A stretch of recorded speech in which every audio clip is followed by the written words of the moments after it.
மாமா எனக்கு ஒரு டவுட்டுமா. இந்த டீனேஜ்ல இருக்கிறவங்க எல்லாம் கோளாறுன்றாங்களே, அது ஏன் எங்களை பார்த்தா நான் கோளாறு மாதிரியா தெரியுது? டீனேஜ் எதுக்கு சொல்றான்னு ஃபர்ஸ்ட் தெரியுமா உனக்கு? டீனேஜ் 13 to 19, சரியா? எல்லாமே டீன்ல முடியுதா?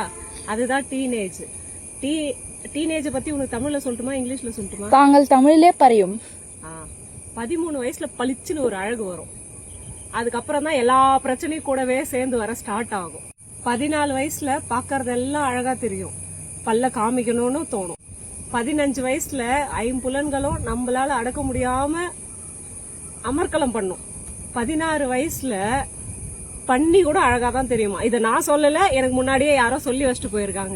17 வயசுல இருக்கிற ஏழ்றையெல்லாம் நாமளா வீட்டுக்கு கூட்டிட்டு வந்துரும். 18 வயசுல ஹெலிகாப்டர்ல பறக்கிற மாதிரி தோணும், எருமை கூட அழகா இருக்கிற மாதிரி தோணும், மனசெல்லாம் பட்டாம்பூச்சியா பறக்கும்.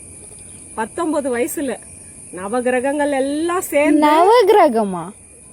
நவகிரகம்னா வேற எதுவும் இல்ல, அம்மா அப்பா தம்பி தங்கச்சி தாத்தா பாட்டி சித்தப்பா பெரியப்பான்னு எல்லாம் சேர்ந்து நீ போற வழி சரியில்லை, நீ பண்ற வேலை சரியில்லைன்னு உனக்கு என்னதான் அட்வைஸா பண்ணாலும் நீங்க சொல்ற பதில் ஏன் காது கேட்காது. அது மட்டும்தான். ஓகேவா?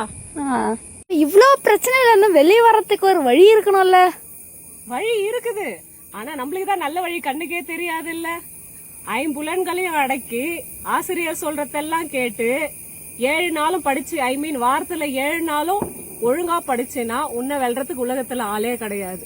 8 திசையில இருந்து உனக்கு ஆப்பர்ச்சுனிட்டி தேடி வரும். 9 கிரகங்களும் அதுக்கு ஹெல்ப் பண்ணும். 20வது வயசுல இமயமலை மாதிரி உயர்ந்து நிக்கிறதுக்கான சான்சஸ் நிறையவே இருக்கு. இது கரெக்டா இருந்தா கமெண்ட் பண்ணுங்க. அங்க சுத்தி இங்க சுத்தி கடைசியில படிப்பு தானா? ஐயோ, இப்போ நான் சொல்றது உனக்கு கசுக்கும்.